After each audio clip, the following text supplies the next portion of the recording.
bà lời su đây ông ôn bà lời dương lên việt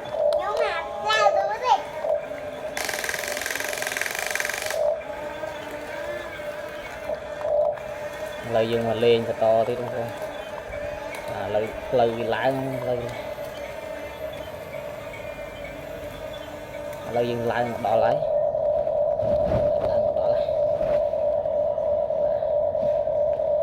đó lại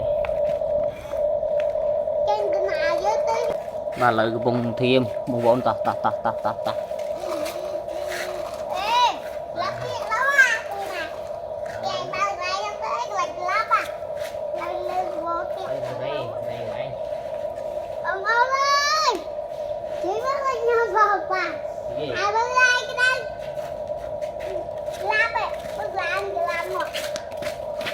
gọi là vùng rê lời rê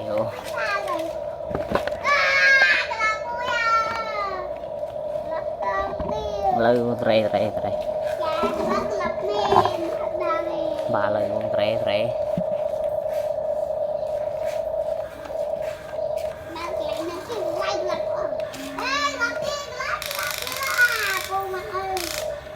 bà lòng thật lòng cay quá ca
làm được đây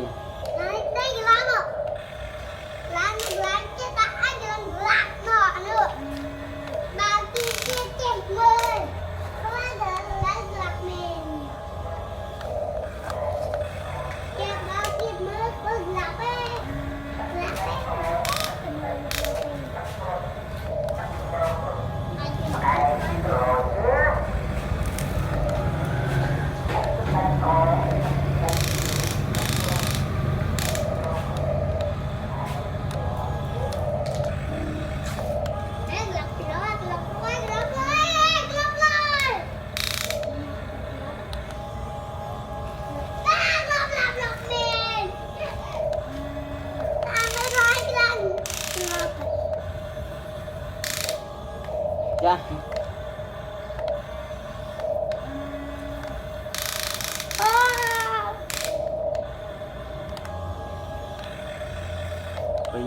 cái ngôi hai là gì cái chụp là gì cái chụp chiên nó món đó bà sạc đá lược lá nó đấy lan cả lá đó sạc đá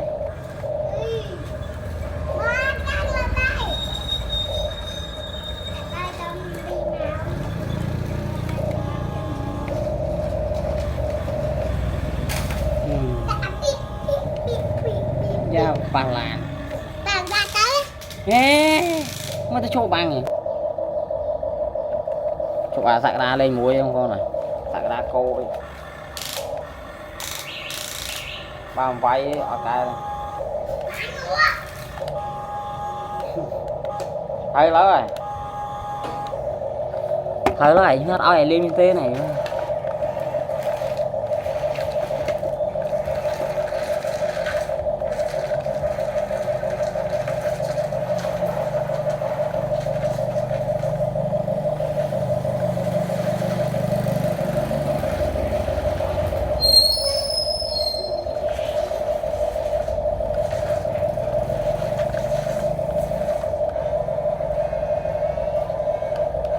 thành con lâu rồi con lâu rồi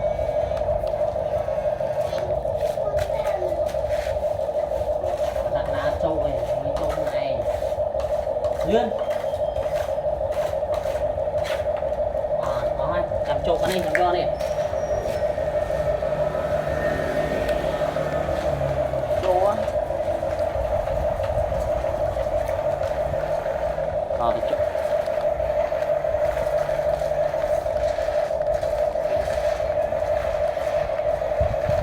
một con này lại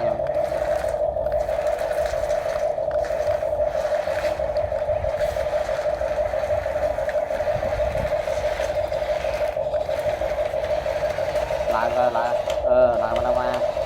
chọc keng nè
con nhặt tay chặt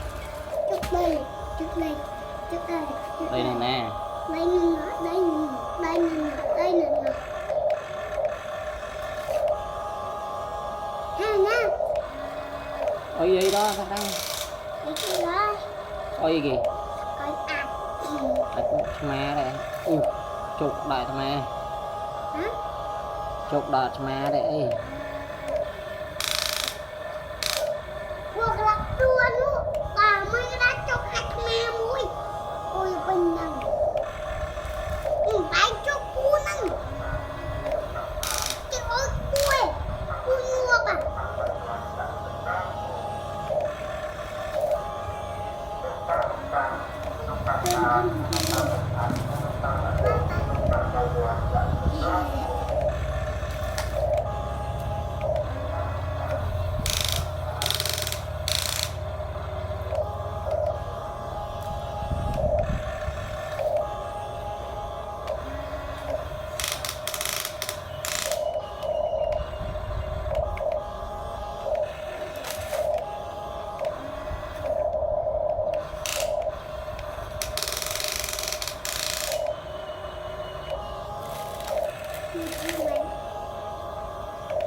no